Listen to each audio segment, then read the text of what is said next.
The next presenter would be Dr. Simi Minocha, who is going to present a case of trick valve done recently. Thank you, Dr. Khanna. Thank you for the opportunity.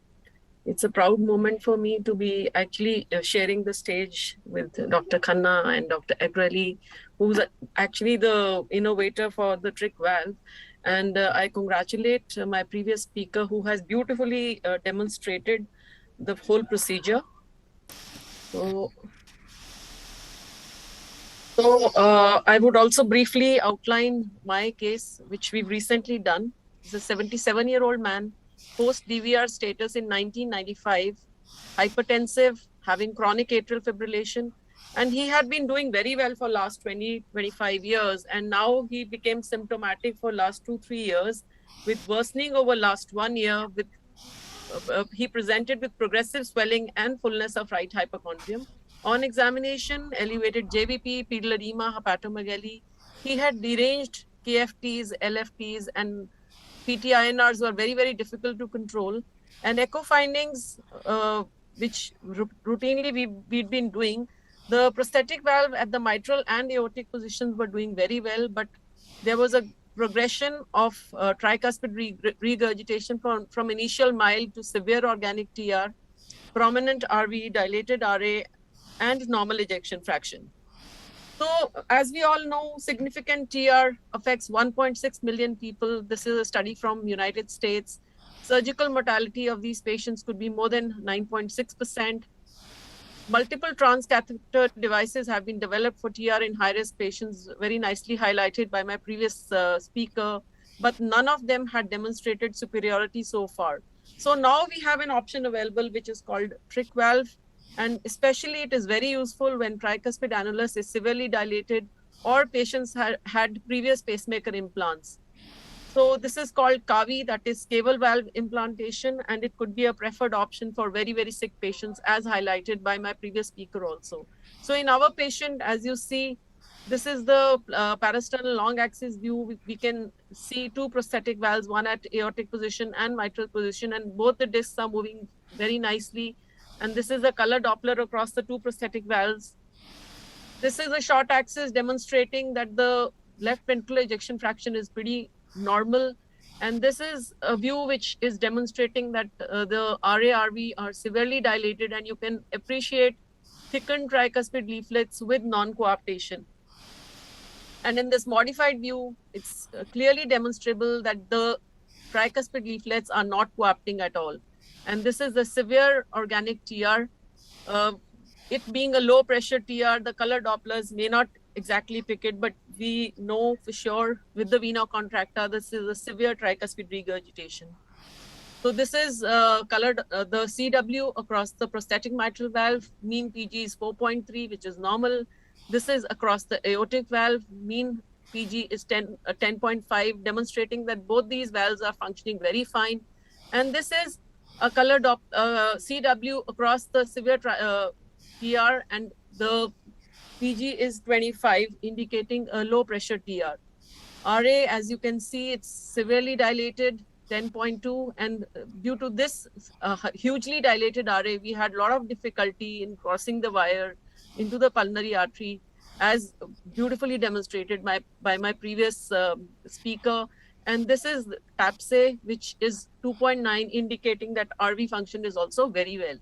So briefly showing right heart catheterization, this is for SVC, and this is demonstrating the right heart catheterization for IVC. Basic purpose is to delineate the hepatic vein so that the skirt of the IVC part of the graft doesn't cover the hepatic vein.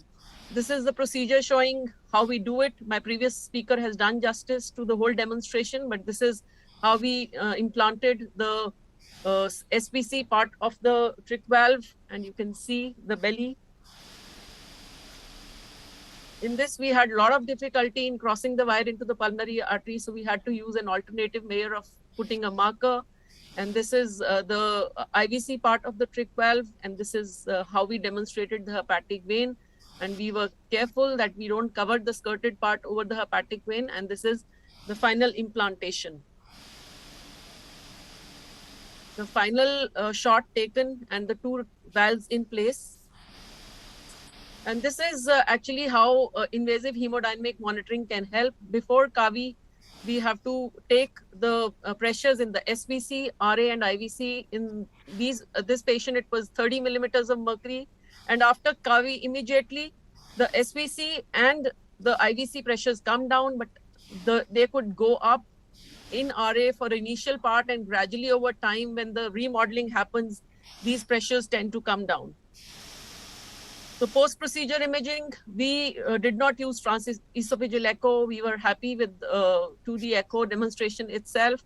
The normal valves, the prosthetic valves at mitral and aortic positions, the LV function, the TR. Actually, you don't find a change in the TR because actually we are not touching the tricuspid valve at that particular moment. We are just trying to decrease the reflux by implanting the cable valves in the SBC and IVC. And this is the bicable view, which I have tried to make in the 2D echo.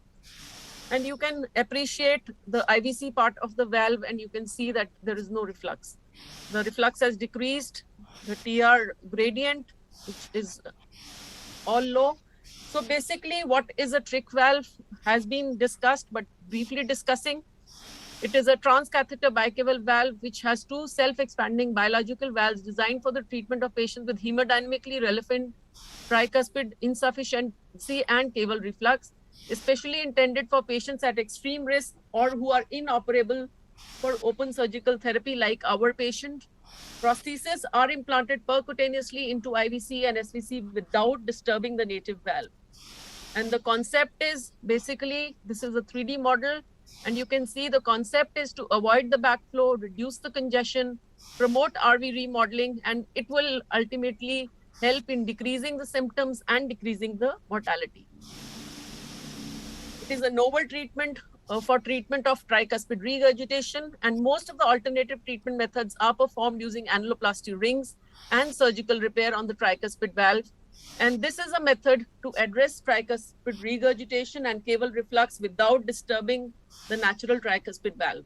Regarding patient selection, clinically, patient should be in more than NYHA class 3, EF should be more than 40%, 6-minute walk test should be more than 60 meters, and life expectancy of these patients should be more than 12 months.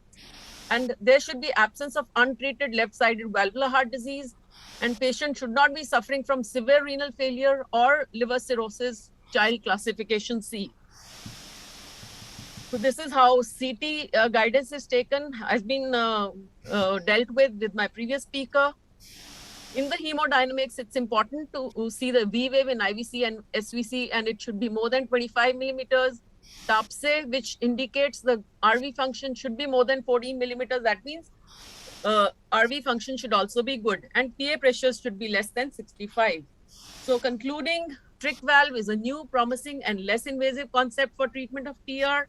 The successful and uneventful initial experience showed the feasibility of applying this new therapy in patients with severe TR, and trick valve was associated with significant improvement in functional status, quality of life, and hemodynamics at 6 months follow-up in the patients who have undergone this procedure. The confirmation of these results in a larger number of patients and at longer follow-up may open a new avenue in the treatment of tricuspid regurgitation. Thank you for patient listening. Thank you, Dr. Simi. That was wonderful. Both the cases were wonderful.